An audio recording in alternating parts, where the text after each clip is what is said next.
But the fellas also touched base on the 65 game rule and just this brand new CBA that kind of has players in a very touchy point with the owners.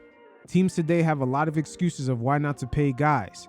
The 65 game threshold rule is one, and also that second apron. But the players, as well as their union, did agree to this. And now we're only a few years into that new agreement, as there's a lot of chirping coming from the players because they realize, fuck, we got finessed. You want to talk about the CBA? Yeah, go ahead. Dog shit. Okay, how do you want to fix it? Well, I think the first mistake was we let a hard cap get in. Mm-hmm. And believe it or not, it's hurt everyone. It's hurt players. It's hurt agents. It's hurt coaches. It's hurt development. It's hurt so many different things. Right. And the only players that really benefit is the very top of the line guys. SGA, Luka, LeBron. You have to be on that level to just get your max deal with no questions asked. If you fall anywhere from the top 7 to 15 guys in the NBA, you got to fight for your money. We seen Jimmy Butler almost hold out in Miami. Same thing for Brandon Ingram going all the way to Toronto. Shit, even the Pelicans GM had admitted that Ingram basically had no market because teams were not willing to just pay around $40 million for a player that's pretty much a top 30 guy, top 25 to, you could say anywhere 15 on. There's a lot of hesitation with owners when it comes to that tier level of players. I'll throw a link in the description below. Mark Cuban also spoke about this, where in his words, owners were going to start paying guys not necessarily off their talent, but off the tier level that their talent actually falls in. And all this is really happening because teams do not want to hit that second apron in the luxury tax. The penalties are just way too severe for improving teams year in, year out. Because you can't make decisions based on winning. Mm-hmm. You can't make decisions based on development. You make decisions based on money. And that affects everything. Mm. Hey, that sounds perfect for all that private equity money that's trickling in the league, but shitty for everyone else, NBA fans, players, etc. You make decisions based on money, and that affects everything. Mm. And so, yeah. I'm with you. I think that everyone can agree that the hard cap, the second apron, has not been good for anybody. I also think that came from the owners, by the way. That was their idea. Mm-hmm. The players didn't come up with that shit. Now, we agreed to it. That's on us. So they knocked out two birds with one stone. You made sure that players are participating in all these games, especially when it comes to their new television deal with streaming. And also, you got the top line guys possibly not being eligible for the Supermax contracts in which they already qualify for by not making these all NBA teams. Jokic this season is fighting to get above that 65 games so he can sign his Supermax deal. If it doesn't happen for him this season, he has one more chance next year. If he doesn't play more than 65 games, then he wouldn't qualify for that Supermax we all know he deserves. Tyrese Halliburton in 2024 was going through the same thing. He risked further injury just to hit that 65 game threshold so he could make an all-NBA team and sign for his Supermax deal. This shit is completely out of whack, but it's been carefully designed this way on purpose. The owners came up with that shit because they want the parity and everybody wants equal opportunity. So going forward, obviously we need to be negotiating from a position of strength and leverage. And also seriousness. The NBA players do not take their union or just their meetings, the reps on the teams. It's mostly G League guys. The players do not take their union situation serious until they see the repercussions of it. But I think my focus right now is like, because I feel like if you look at the breakdown of the percentage of like minimum, mid-level, max, and the in-between gaps, it's not that far off from what it usually is. Yeah. But there's no more free. There's no opportunity. Nope. You can't move. You can't keep a player. There's no free agency anymore. Free agency is a trade deadline now. Yep. You have a situation like JK, where it's like, we don't want to play you, we're not going to pay you, and we're not going to trade you. Yep. Also, Cam Thomas in Brooklyn. Everyone knows he can play, but he's almost in the same no man's land situation. Trae Young is in a contract year. Anthony Davis is also looking to re-up in his contract. And those guys, they basically got salary dumped in a trade. So, like, I feel like that part of the CBA is where the real harm is done at. And the second apron is the excuse for the teams to say, oh, we can't do anything because of second apron. So, obviously, I feel like everybody is going to go to the table with, like, an idea that we need to change that. Somehow. It has to be. It has to change. Everybody can agree that shit hasn't been good for anybody. A bunch of unintended consequences on everybody. But you know, and I know it came from the owners, but the problem I have with it is, as players, you mean to tell me a business is doing the greatest it's ever done. These valuations of these teams are as high as they ever been. And what you come out with is, all right, we're going to agree to capping how much we can make.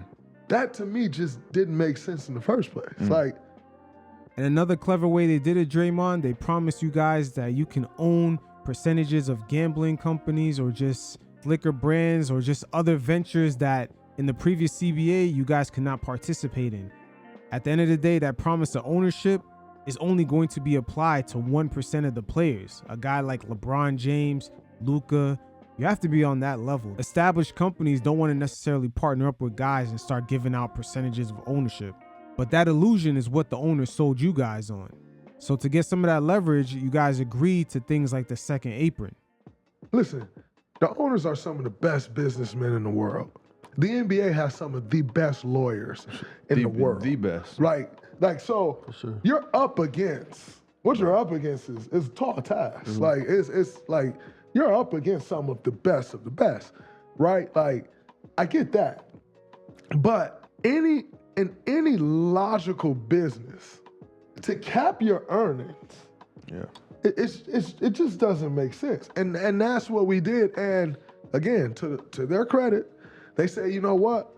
We're gonna allow players to have ownership. And in turn, they do little things like that. And then we like, all right, fuck it, we'll take a second apron because they're gonna have us ownership. Well, unfortunately, right now today, there's probably 3 to 5 guys who can actually afford to be owners in NBA teams. These valuations are crazy, nuts, right? There's probably 3 to 5 players that can afford that, and 0 of them have it. But we gave up a second apron because they throw out things like that. CBA before, they like, oh, we're gonna raise the age to what you can sign a maximum contract. We give up something else, right? Like they know ultimately who's that affect. CP get a max, Bron get a max, but most 36-year-olds can't get a max contract anyway, right? So like, Steph get a max, right? But like, no, I'm with you. You know what I'm saying? So I think they throw out these things, and they're great businessmen. They throw out these things that they know they can get us on. We agree, and we give up shit that's like a second apron, man. Look at baseball. They like, fuck that salary cap. We not having one. Real shit. Y'all heard it here first. Draymond Green, Vice President, 2027. You gonna help me out, motherfucker, with all this shit. 65-game rule. It's been a big deal now because Joker and Shea. What do you think about that? Another thing I think has a bunch of unintended consequences. No, Draymond. All those things were intentional. Once again, you said it out of your own mouth that the NBA had teams of some of the best lawyers available. And make no mistake about it, these owners not only wanted you guys to participate in some of these nationally televised games, just get that guarantee, but they also positioned a lot of the top stars to be in a situation where they wouldn't qualify for all NBA selections, thus not being eligible for Supermax contracts. Has a bunch of unintended consequences. Like what we know is Joker don't miss games. What we know is Shea don't miss games. What we also know is they were legitimately hurt. What we all agree on is they're probably the top two in MVP voting. That didn't change with the amount of games they missed in anyone's mind. Right. To add a rule like 65 games, it's kind of a slap in the face. And the reason it's a slap in the face because these things ultimately alter NBA history, but guys have made history not playing 65 games. So how do you add that now? You know what I'm saying? And put these restraints on someone. Mm-hmm. Because low-key, the owners don't give a fuck about the history unless it affects them financially. See, the fact that they're willing to change certain players' all-NBA just accolades, but yet not go back on the 82-game schedule, because one of the options saved them money versus the other one, it loses them money. Again, the 65-game rule, that shit is attached to guys making all-NBA, which is also attached to guys being eligible for certain Supermax contracts. But you can look in the record books and see Kawhi Leonard won Defensive Player of the Year playing 58 games. Mm-hmm.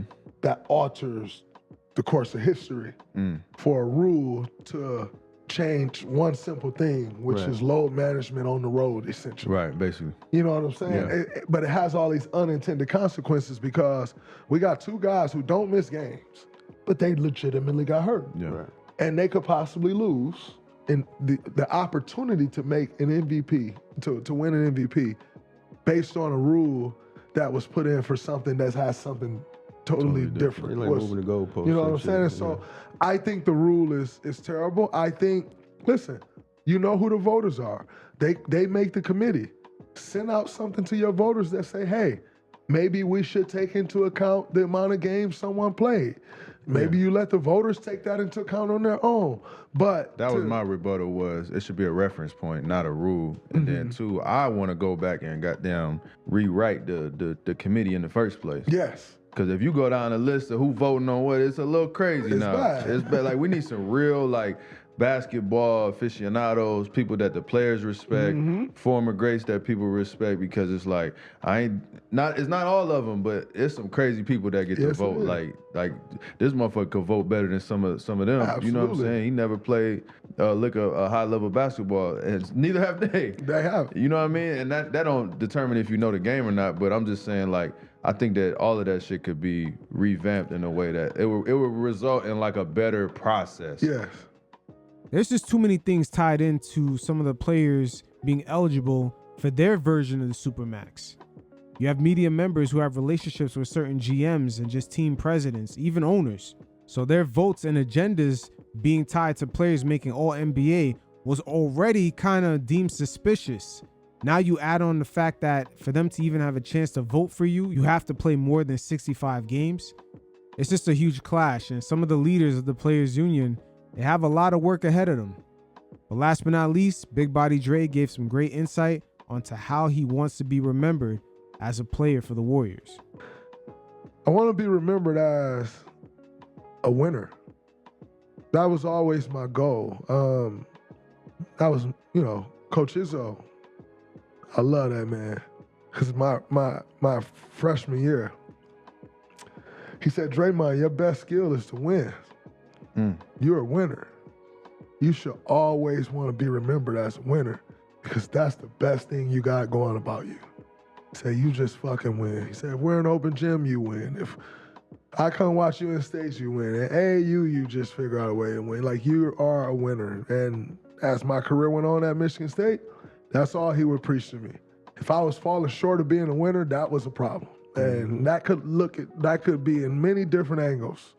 But that was his vision. And as a winner himself, he taught me how to be a winner. I always won, but as you go to these levels, they get heavier and heavier and tougher and deeper, and you got to learn more and more. And he's so vital in who I became. And so I want to be remembered as a winner. And everything outside of that, I really don't give a shit about. Like defensively, I want to be remembered for my defense, of course, but I don't give a shit, like, if you really think I'm the greatest defender or not. Like, I know my place. I know what I do. I know opposing players don't want to see me in action. I know opposing players got to think twice about doing something if I'm on the floor. I know they got to go to a secondary thing they wanted to do because I plugged the gap that they had that they was trying to exploit.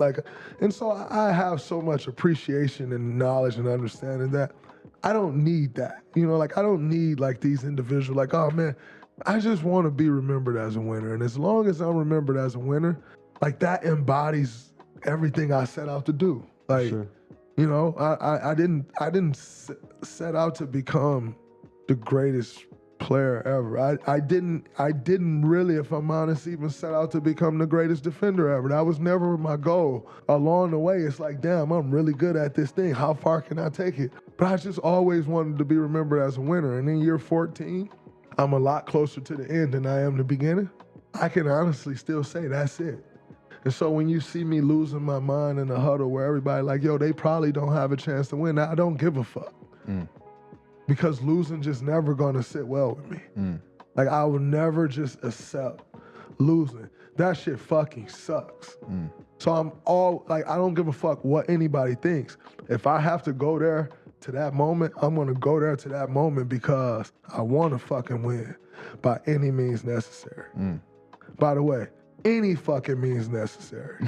Literally. Because right there. Like, I tell Steve all the time, like, if we got a group in, people be tripping about my minutes this year, right? Like, oh man, I see people talking like, he benched Draymond. No, I told him to. Like, we are rolling. I will sit over here, Steve will come over like, hey man, you want to go back? What you think? No, we let them go. Bro, I want to win. I don't give a shit how it looks. I want to win. When I got taken out of the game in the Boston series and benched and off, I don't give a shit, bro. You ain't getting no. I want to win. Right. So whatever we got to do, that's all that matters to me. So in the end, when it's all said and done, as long as I left my mark as a winner and people feel like, man, that dude just figured out a way to win, I accomplished what I set out to accomplish. Well said by Draymond Green. And it shows you nowadays that the sky is the limit for a lot of these guys coming out of the second round or even undrafted like Fred VanVleet. You could still land well over $100 million contract. But to hone this all in, at the end of the day, the importance of Draymond Green to this version of the Golden State Warriors with Stephen Curry and Klay Thompson and just their overall run cannot be measured. The hierarchy throughout the NBA is already out of whack, but when it comes to this team, Stephen Curry is the most talented, but just the overall aura, the vibe, the tone, a lot of it has to do with Draymond Green, even the Kevin Durant portion of this whole Golden State Warriors story. He is the initial person that saw a chink in the Oklahoma City Thunder's armor and slowly wheeled Kevin Durant in. But it is what it is. Draymond Green, he can't get enough flowers, and we all shouldn't mind hearing him flex his muscles, as he is already in an elite class of NBA players to achieve a lot of greatness at the highest levels.